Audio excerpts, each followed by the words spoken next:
ويتم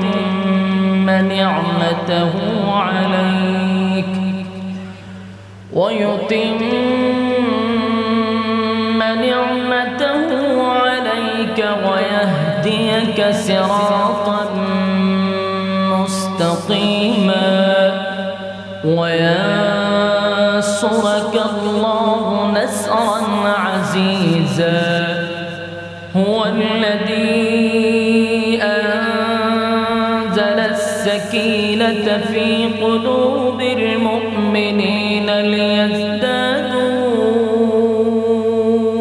إيمانا مع إيمانهم ولله جنود السماوات والأرض وكان الله عليما حكيما صدق الله العظيم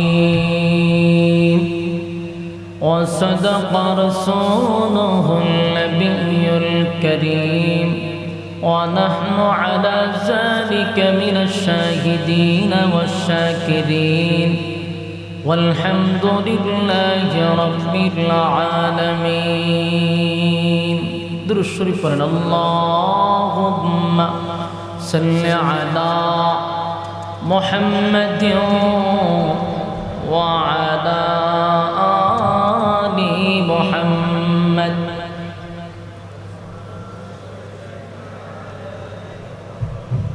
وعلى آل إبراهيم إنك حميد میرا دل طلب رہا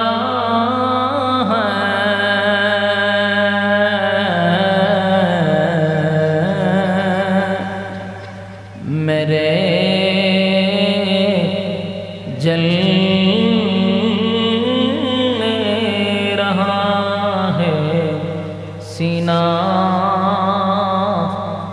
اے دوا وہی ملیں گی مجھے لے چلو مدینہ بلغ العلا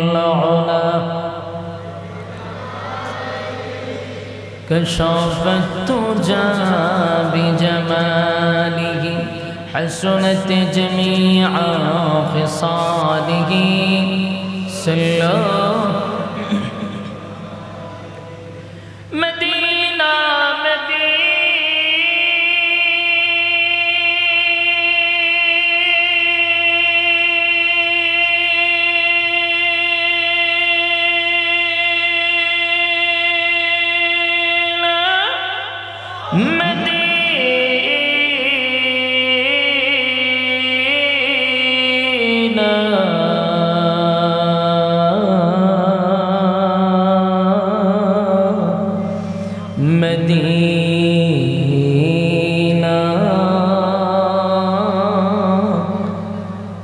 مدینہ مدینہ مومنوں کی گنگنا ہے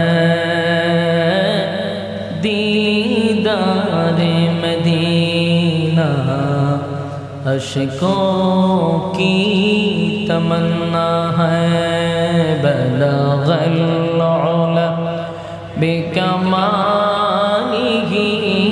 كشفت تجا بجماله حسنت جميع صلوا عليه بلغ العلا حسنت جميع خصاله صلوا عليه সূরা ফাতহ থেকে কয়েকখানা আয়াত কারিমা তেলাওয়াত করছি। এই সূরাটা আল্লাহ রাব্বুল আলামিন নাজিল করছেন মদিনায়। অনেকের মতে এটা মক্কা, কারো মতে এটা মদিনায়, তবে এটা মাদানী সূরা। কেন মতে? কারণ এটার একটা কারণ আছে। এই সূরাটা নাজিল হয়েছে মদিনার একেবারে দ্বার প্রান্তে। তো এই সূরা আল্লাহ রাব্বুল আলামিন কেন নাজিল করলেন? নাজিল হওয়ার কিছু কারণ আছে, যেটাকে অবস্থান বলে, তাফসীরের ভাষায় বলে শানে নজুল। আল্লাহ সূরা অথবা আয়াত যেই ঘটনাকে কেন্দ্র করে নাজিল করে, বুঝে নিবেন এই ঘটনাটাই হলো সূরা অথবা আয়াতের শানে নজুল। আল্লাহ যেই আয়াত যেই ঘটনাকে কেন্দ্র করে অথবা যেই সমস্যার সমাধানে নাজিল করে, বুঝতে হবে এটাই হলো তার শানে নজুল। আমাদের এই সূরাটা নাজিল হয়েছে একটা ঘটনাকে কেন্দ্র করে। আলোচনা যে শুনবেন মনোযোগ সহকারে শুনবেন। এত রাত পর্যন্ত যে বৈশা রয়েছেন, গিচ্ছা শুনবার লেগে বৈশা কথা কই না দিই না, কিছু নিয়ত আছে গিচ্ছা শোনা। গিচ্ছা শুনলে পরে শুনবেন না, আমার দিয়ে পাইতেন নেই। ওনারা আওয়াজে বোঝা যায় গিচ্ছা পছন্দ করে। রাত জেগে বৈশা রয়েছেন তো গিচ্ছা শোনার জন্য নয়, কোরআনের কিছু কথা শোনার জন্য, ঠিক না? না কাল্পনিক গাঞ্জাখুরি কথা শুনবেন, না কাল্পনিক গল্প হয় খবর থেকে লাঠিটা দৌড় মারছে, আগুন লেগেছে, বাস সাইটিয়া মানুষ ঠান্ডা শুরু করে। উনানো হয়েছে এই জন্য কাল্পনিক গল্প শোনার জন্য এত রাত বসে রয়েছেন না। প্রত্যেকটা মানুষ এখানে ব্যস্ত, প্রতিটা মানুষ ব্যস্ত। আমি আপনাদের হক নষ্ট করব না, এই জন্য একটু মনোযোগ সহকারে শুনবেন। আর কাল্পনিক গল্প গিচ্ছা কাহিনী মনোযোগ দেওয়া লাগে না, এখানে টান মারলি। এই জন্য আমি যে কথাগুলি বলবো মনোযোগ দিয়ে শুনবেন। প্রথম কথা হলো এই সূরাটা মাদানী সূরা। এটা মদিনার একেবারে দ্বার প্রান্তে নাজিল হয়েছে। এরপরে কথা হলো নাজিল হলো কেন? নাজিল হওয়ার একটা ঘটনা হয়েছে। রাসূল সাল্লাল্লাহু আলাইহি ওয়াসাল্লাম ওনার প্রায় দুনিয়ার জিন্দেগি হলো 63 বছর। এই 63 বছরটা তিনটা ভাগে ভাগ হয়েছে। কয়টা ভাগে? এর প্রথম একটা অধ্যায় হলো 40 বছর, দ্বিতীয় অধ্যায় 13 বছর, তৃতীয় অধ্যায় 10 বছর। 40, 13, 10 কত? 63 বছরের জিন্দেগির তিনটা অধ্যায়। এর প্রথম অধ্যায়টা লম্বা সময় 40 বছর। এই 40 বছর রাসূলের শান, মান, মর্যাদা সমস্ত মহলের কাছে ভালো ছিল। মূর্তি পূজারীগণ, খাট পূজারীগণ, মাঠ পূজারীগণ সবার কাছে ভালো ছিল। কেন? 40 বছর চুপ ছিল, এই জন্য সবার কাছে ভালো ছিল। যখন আপনি ওয়াজ করবেন তখন আপনার বিরুদ্ধে লোক দাঁড়িয়ে যাবে। রাসূল 40 বছর চুপ ছিল, এই কারণে একটা শত্রুও নাই। 40 বছর পরে যখন রাসূল ওয়াজ করা শুরু করলো, এখন মক্কার মধ্যে যারা রাসূলকে মাথায় নিয়ে রাখছিল এরাই রাসূলের বিরুদ্ধে দাঁড়ায় গেল। কারণ কথা বললেই সত্য। ময়না পাখি দেখবেন অনেক সময় পিঞ্জিরার ভিতরে বন্দি থাকে, খাসার ভিতরে। একজনে জিগায়, রে ময়না খাসার ভিতরে বন্দি কেন? তোর সাথী রাতি গাছের ডালে ডালে ঘুরায়, তুই গেলে বন্দি কেন? এ উত্তর দেয়, আমি কথা বলতে পারি এই জন্য। যারা কথা বলতে পারে আজও দেখবেন তারা খাসার ভিতরে বন্দি আছে। বাস্তব না বাস্তব? অপরাধ কি? কথা বলতে পারতে। রাসূল কথা বলেন নাই 40 বছর, একটা শত্রু নাই। কথা বলছেন তো শত্রু বেড়ে গেল। সর্বপ্রথম রাসূলের যে ওয়াজ, এই ওয়াজ হলো লা ইলাহা ইল্লাল্লাহ, নেই কোনো মাবুদ আল্লাহ ছাড়া, মুহাম্মাদুর রাসূলুল্লাহ সাল্লাল্লাহু আলাইহি সাল্লাম আল্লাহর বান্দা এবং রাসূল। এই ওয়াজ যখন শুরু করছে মক্কার মানুষ তখন বালা হয়েছে। এতদিন আমরা মানছি 360 জন, মুহাম্মদ কয় একজন। তাও যদি মোহাম্মদ বাড়ায়া হইতো সিদ্ধান্ত নিতাম যে কি করা যায়। খুদা যেহেতু তার বেশি, আমরা তার দলে যাই। এখন দেখা যায় আমরা খুদা বেশি, তার খুদা একজন, তার দলে তো যাওয়া যায় না। শুরু হইল বিরোধিতা, লম্বা ঘটনা। বিরোধিতার এক পর্যায়ে রাসূলকে বিভিন্ন ভাবে প্রথম তারা বুঝাইছে যে তুমি যা চাও তাই দিব, অনর্থক আমাদের এই সমাজের মধ্যে তুমি ফাটল সৃষ্টি করো না। আমরা মানে 360 জনকে, তুমি মানো একজন। হঠাৎ করে এই ওয়াজ করার কি দরকার ছিল? বহুভাবে বুঝাইছি। বলছে তুমি যা চাও তা দিব, নারী ছেলে নারী দিব, বাড়ি ছেলে বাড়ি দিব, গাড়ি ছেলে গাড়ি দিব, কিন্তু এক আল্লাহর দাওয়াত দিও না। রাসূল তার দাওয়াত চালায়া গেল। এইভাবে যখন তারা বিভিন্নভাবে রাসূলকে কোনোভাবেই পারল না, শেষ পর্যন্ত তারা সিদ্ধান্ত নিল যে যারা কালেমা গ্রহণ করবে তাদের উপরে আক্রমণ করবে। এখন আসুন, এই সূরা আল্লাহ রাব্বুল আলামিন যে নাজিল করছে, এই সূরা যে নাজিল করছে এর বিশেষ একটা কারণ আছে, এটা আমি সামনে বলতেছি। তো কোনোভাবেই রাসূলকে মানাইতে পারে না। রাসূল দাওয়াত দেয়, তারা বাধা দেয়। প্রথম অপবাদ দিছে, কারণ যার জনপ্রিয়তা 40 বছর মক্কার মানুষের কাছে সবচেয়ে বেশি ছিল, সবার মাথায় ছিল, আল আমিন উপাধি ছিল, সবার কাছে উনি গ্রহণযোগ্য, এমন একটা ব্যক্তিকে হঠাৎ করেই আপনি সবার মন থেকে সরাইতে পারবেন না। ওলামায়ে কেরামদের কাছে আসার পরে কথাবার্তা শুনে বোঝা যায় যে জঙ্গি কি জিনিস এটি হুজুরা চিনে না। এদেরকে বানানো হয়েছে জঙ্গি, এটা বাউতাবাজি করে চলবো আর কতদিন। রাসূলকে অপবাদ দিল পাগল, কোনোভাবে আর পারছে না। শেষে কি করলো? পাগল তো খাইল না, কি খাওয়াইছি। শেষে হয় যারা কালেমা পড়বে এরার উপরে আমরা আক্রমণ করবো। নির্যাতন যখন বাড়াই দিব, ভয়ে আর কেউ কালেমা পড়বে না। কথা বুঝতেছেন? পদ্ধতি একটাই, যখন দেখলাম অপবাদে কাম হয় না, তখন তাদেরকে এমন ভাবে মারবো অন্যরা দেখলে যেন ভয় পায়, কালেমা পড়তে সাহস না পায়। যখন ওয়াজের বিভিন্ন ভাবে অপবাদ দিয়েও মানুষ ওয়াজে যায়, তখন সিদ্ধান্ত নিল একটা একটা করে খাঁচার ভিতরে বন্দি করো, অন্যরা বড় বড় আর বুলি ফুটাইতে পারবে না। সিস্টেমে পদ্ধতি ভিন্ন, সিস্টেম পদ্ধতি ভিন্ন, শেষ পর্যন্ত কোনো কাম হবে না। এখন একের পর এক যারা কালেমা পড়ে এদের উপরে নির্যাতন, কালেমা পড়ে এদের উপরে নির্যাতন, নির্যাতনের স্টিম রুলার চাপায়া দিছে। শুধু নির্যাতন নয়, নির্যাতনের স্টিম রুলার চাপায়া দিছে। তাদের কান্নায় আকাশ বাতাস ভারী হয়ে গেছে। হাইরে নির্যাতন! নির্যাতন কারে কয়? যেখানে যায় সেখানে মারে, যেখানে যায় সেখানে মারতে মারতে শুধু শেষ নয়, এরা এমন অবস্থা করছে যে কালেমা পড়লেই জিহ্বার মধ্যে প্যারাক মেরা দেয়। বর্বর কারে কারে, জাহিলিয়ত কারে কারে, জিহ্বার মধ্যে প্যারাক মারছে যেন আল্লাহ নাম শব্দটা মুখ দিয়ে নাম আনতে পারে। এইভাবে তাদের মিশন চালাইল আবু জাহেলের নেতৃত্বে।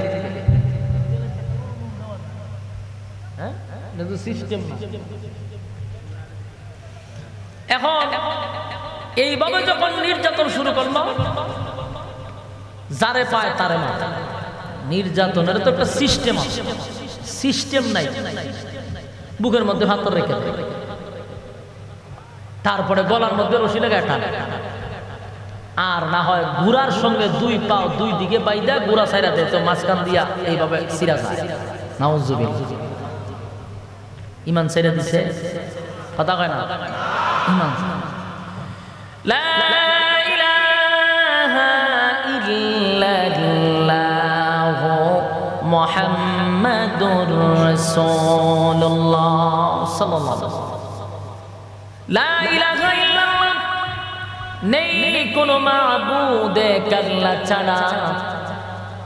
লা ইলাহা ইল্লাল্লাহ, নেই কোনো মাবুদ এক আল্লাহ ছাড়া। মুহাম্মাদুর রাসূলুল্লাহ সাল্লাল্লাহু আলাইহি ওয়াসাল্লাম। এ যুবক ভাই, একটাই অপরাধ তারা কেন লা ইলাহা ইল্লাল্লাহর কালেমা পড়তেছিল, এই অপরাধের কারণে যেখানে পায় আবু জাহেলের নেতৃত্বে সেখানেই মারা হয়। যারে পায় তারে মারে, যারে পায় তারে মারে। নির্যাতনের স্টিম রোলার চাপায়া দিছে। এরে যেখানে পায় সেখানে মারে। মা তার সন্তানকে লইয়া বাড়ির দিকে রওনা দিছে তো আবু জাহিল্লা মাঝখানে আটকায়া দিছে। আটকায়া বলে, আমি শুনছি আব্দুল্লাহর পুত্র মুহাম্মদের হাতে নাকি কালেমা পড়ে ঈমান আনছ। বলানছি তো কালেমা ছেড়ে দাও না, ঈমান আনছি তো ঈমান ছাড়বো না। আবু জাহেল হুমকি দিল, কালেমা না ছাড়লে কিন্তু জীবন দিতে হবে। মা সন্তান উত্তর দিল, জীবন দিলে জীবন দিব, কিন্তু ঈমান আমি দিব না। ঈমানের কি পাওয়ার, ঈমানের কি জজবা, হায় রে ঈমানের জজবা কারে কয়। এবার আবু জাহেলের নেতৃত্বে মা এবং সন্তান দুজনকে গাছের সঙ্গে বাঁধছে, বাইদা নির্যাতন শুরু করছে। সন্তানকে মারে, মা তাকায় দেখে, আবার সন্তানকে মাইরা মার কাছে গিয়া কয় ঈমান ছেড়ে দে, কয় না। আবার সন্তানকে মারে, মার সামনে সন্তানকে নির্যাতন করে যেন মা ঈমান ছেড়ে দেয়। বরং মা তো এই মা নয়, আমাদের মা নয়, সাহাবীদের মা। নবীর কাছে যারা ঈমান আনছে গো, তাদের ঈমান আর আমাদের ঈমান কি এক? কথা হয় না। আমরার ঈমান বিক্রি হয় 5 টাকার একটা ছায়ের কাছে। বাস্তব না বাস্তব?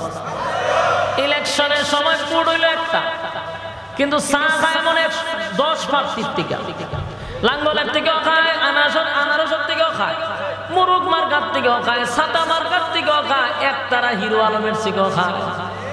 বাস্তব না বাস্তব? সবার কাছে খায়। যা যে খাওয়াই হেরি হয় আপনার দিমু, চিন্তা করেন না। খাইয়া আরেক জায়গা গিয়া খায়, আপনার দিমু, চিন্তা করেন না।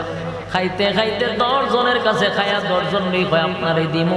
বুট কিন্তু একটা, বুট কয়টা দিল কয়জন রে? ঈমান আছে না গেছে? তাহলে আমাদের ঈমান 5 টাকার চার কাছে বিক্রি হয়, আর সাহাবীদের ঈমান তোমার আমার মতো ঈমান নয় গো, তোমার আমার মতো ঈমান না। মা তার সন্তানকে নসিহত করে, বাবা রে, নির্যাতনের আঘাত সহ্য না করতে পেরে সাবধান, কালেমা ছেড়ে দিস না। আরে বাবা, আমি তোর মা হইয়া নসিহত করলাম, জীবন যদি চলে যায় জীবন পাবি, ঈমান চলে গেলে ঈমান পাবি না।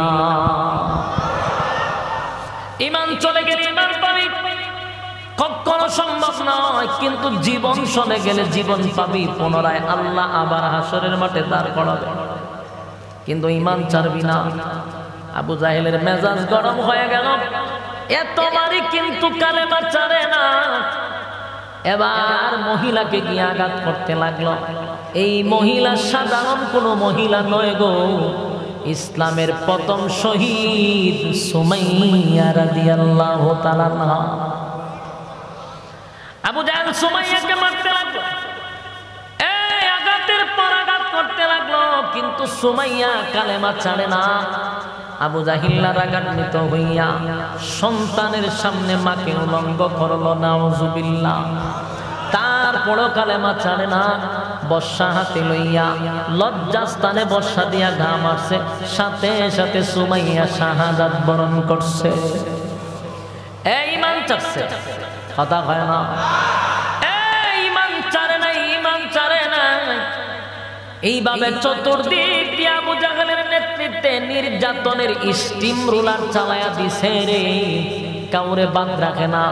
যেখানে শুনে কালেমা পড়ছে তার উপরে আক্রমণ করে।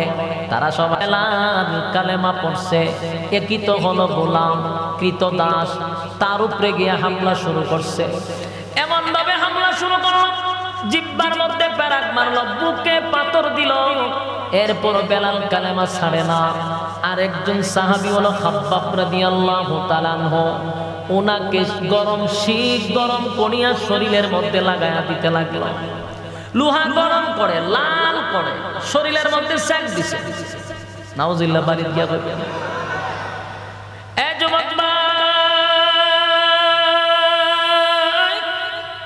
এ খাব্বাবের গোশত গুলি গর্ত হয়ে গেছে গো, শরীরের মধ্যে গর্ত হয়ে গেছে। গর্ত হয়ে গেছে।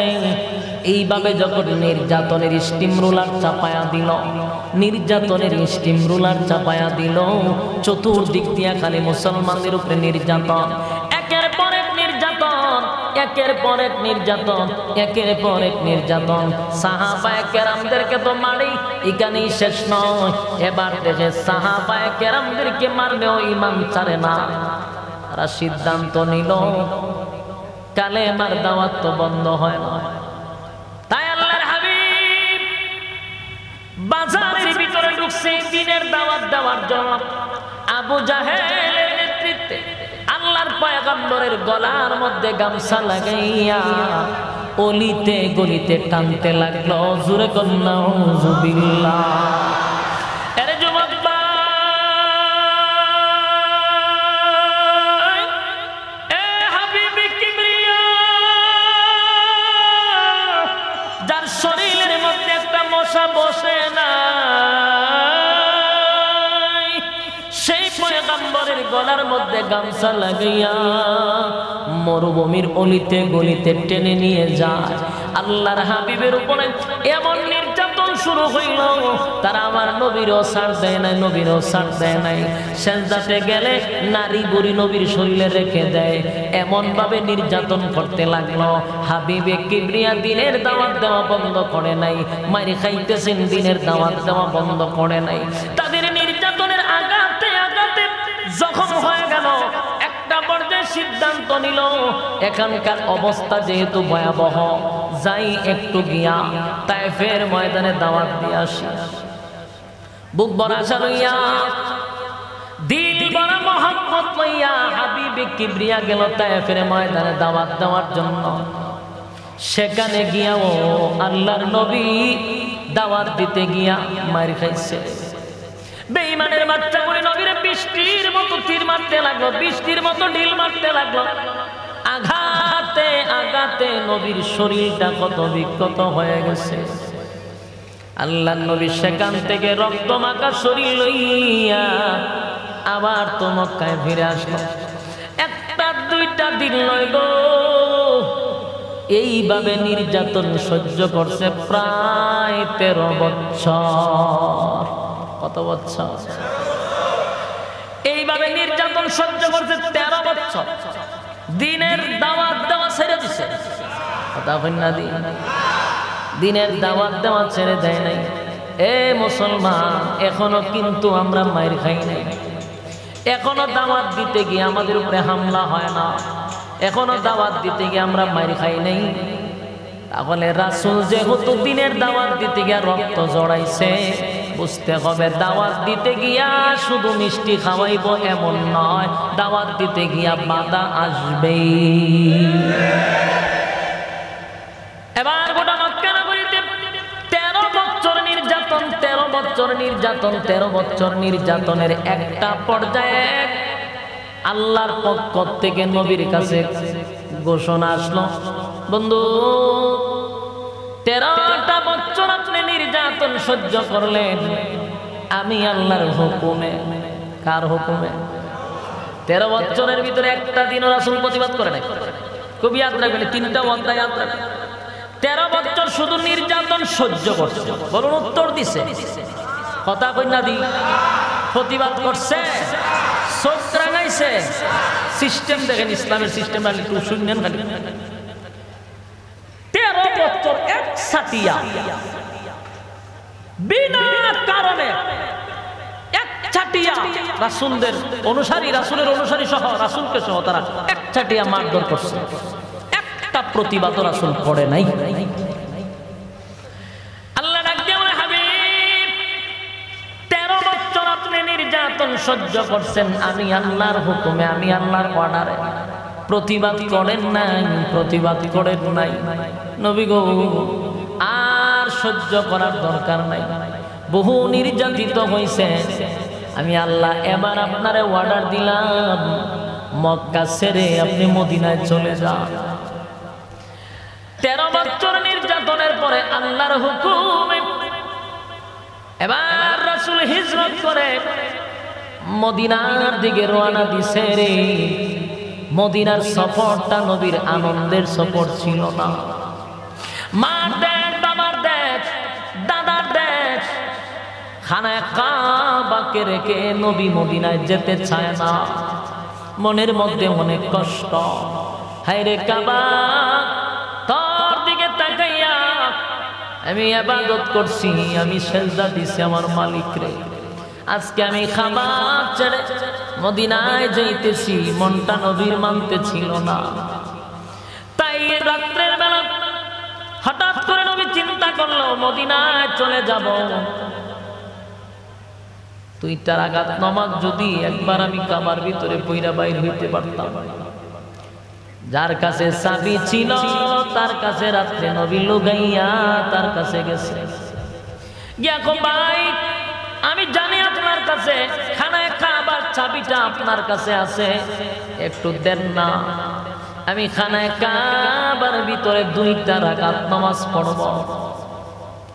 যুবক ভাইরা আমার, যেই মালিক আসমান বানাইছে, জমিন বানাইছে, বন্ধু খুশি করার জন্য সুন্দর করে গোটা পৃথিবী সাজাইলো, সেই হাবিবে কিবরিয়া দু জাহানের বাদশা নবী মুহাম্মদুর রাসূলুল্লাহ সাল্লাল্লাহু আলাইহি ওয়াসাল্লাম চাবি চাইতে গেল, কিন্তু যার কাছে চাবি সে স্পষ্ট জানায়া দিল আমি আপনাকে চাবি দিব না।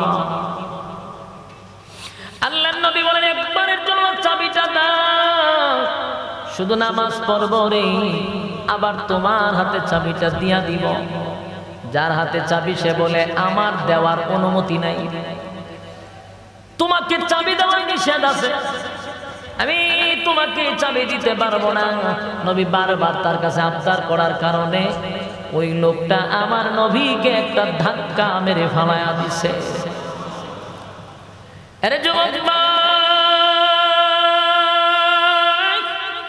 হাবিবে কিবরিয়া চোখের পানি গুলো ছেড়ে দিয়ে কান্দে আর বলে হায় রে, এই খানায় কাবার চাবি তো আমার দাদার কাছে ছিল, আজকে আমি তার নাতি হইয়া চাবিটা পাইলাম না 2টা রাকাত নামাজ পড়ার জন্য।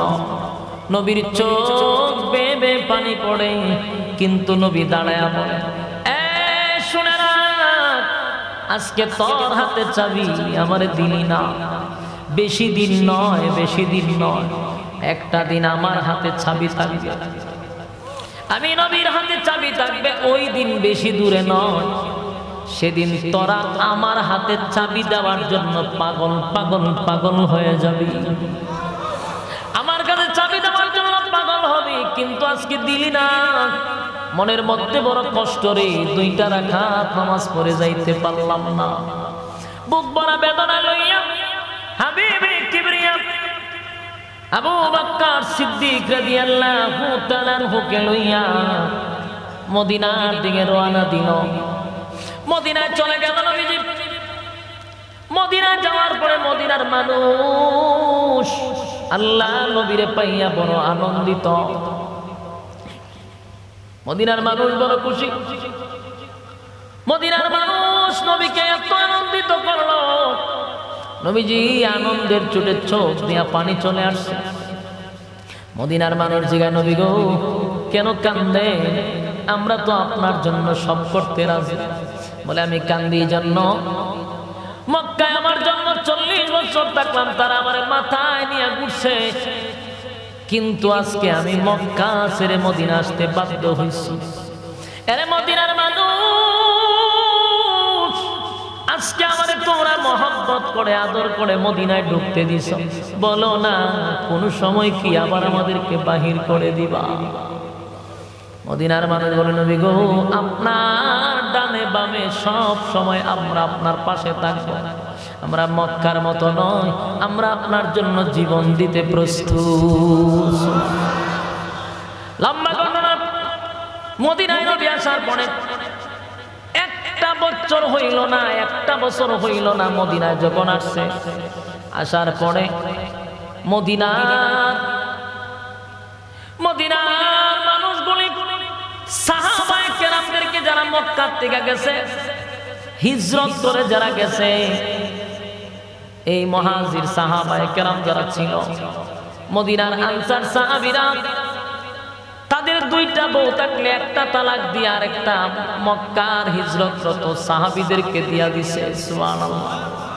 সম্পত্তির অর্ধেক দিয়া দিছে, অর্ধেক তারা রাখছে, এমন ভাবে সম্পর্ক। সুবহানাল্লাহ। এইভাবে একটা বছর যেতে পারল না। মক্কা থেকে 13 বছর নির্যাতন সহ্য করতে করতে করতে 13 বছর মায়ের খাইতে খাইতে মদিনায় এসে, মদিনায় 1 বছর ভালো করে হয় নাই। কিন্তু শীর্ষ সন্ত্রাসী আবু জাহিল্লা নবীরে মারার জন্য আবার প্রস্তুতি নিছে। চিন্তা করছে, একটা বছর নয়, ভালো করে যেতে পারলো না। 13 বছর তোরা মারলি, নিজের বিটা বাড়ি ছেড়ে দিয়ে আসলো। কতগুলা সাহাবী চলে আসলো, তাদের সম্পত্তি তোরা দখল করে খাইলি। কিন্তু মদিনায় আইসা শান্তি নাই গো। আবু জাহিল্লার নেতৃত্বে আব্দুল্লাহর পুত্র মুহাম্মদের উপরে হামলা করবে। কত বড় জাহেল আর কত বড় শীর্ষ সন্ত্রাস আবু জাহিল্লা চিন্তা করে। 13 বছর নবীকে একচাটিয়া মারলো, সাহাবায়ে কেরামদেরকে নির্যাতন করলো, চলে আসলো মদিনায়।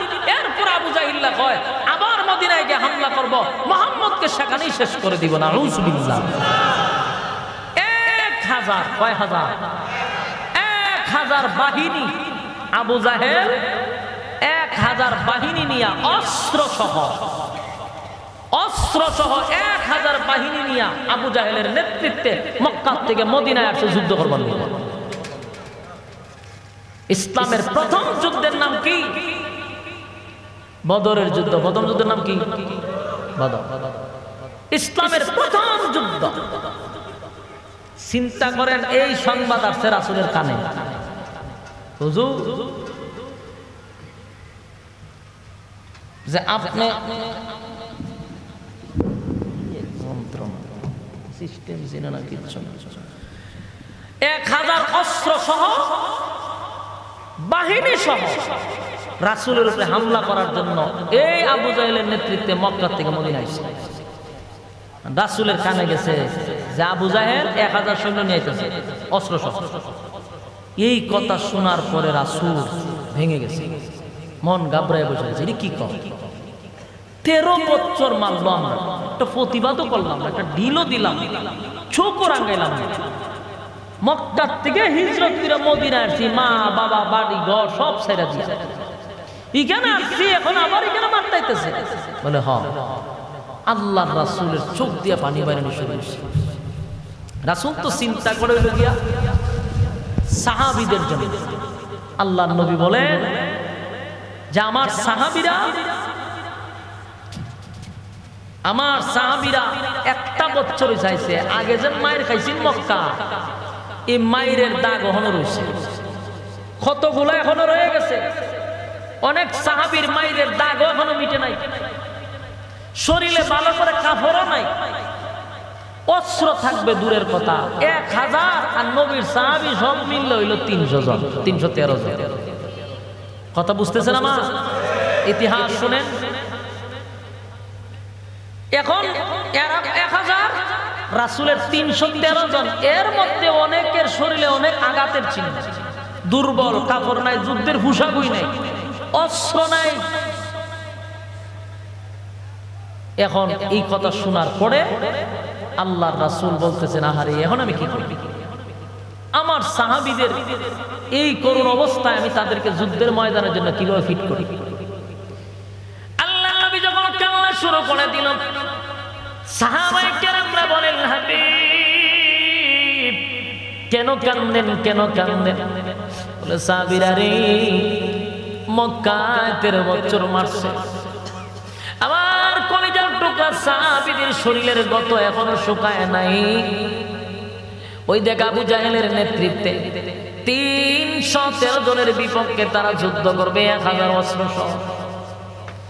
আমি কেমনে রে আমার এই সাহাবীদেরকে যুদ্ধের ময়দানের জন্য প্রস্তুত করি?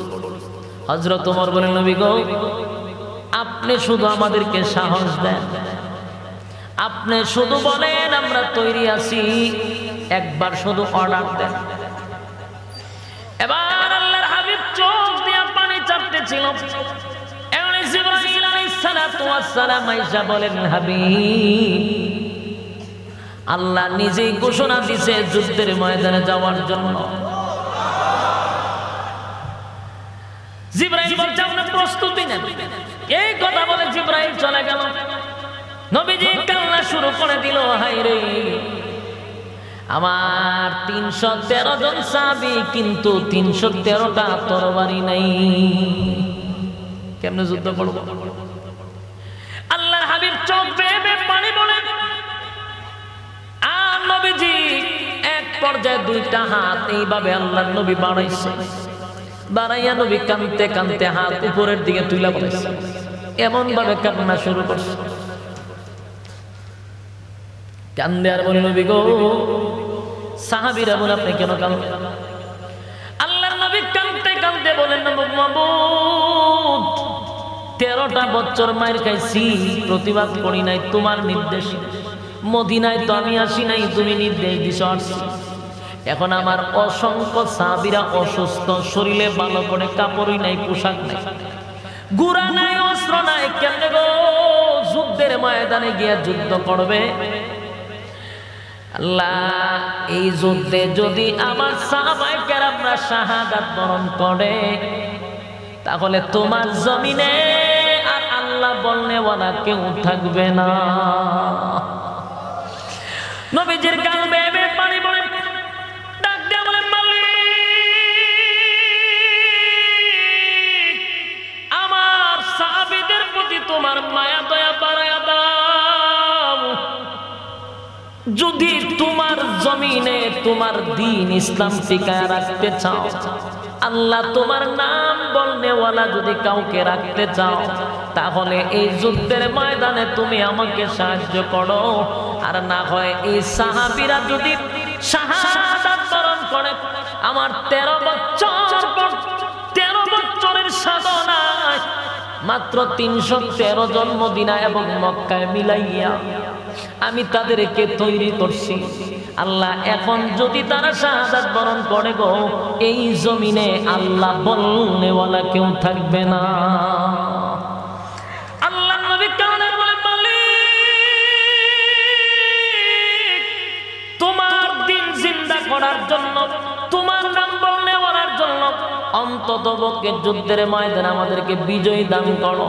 হযরত আবু বকর নবীর কান্না দেখিয়া পিছন দিয়ে গিয়া বলল, নবী গো, কেন্দেন না, আমার বিশ্বাস আপনার আল্লাহ আপনাকে একা ছেড়ে দিবে না। জোরে বলেন সুবহানাল্লাহ। আপনার মালিক আপনাকে একা ছেড়ে দিবে না।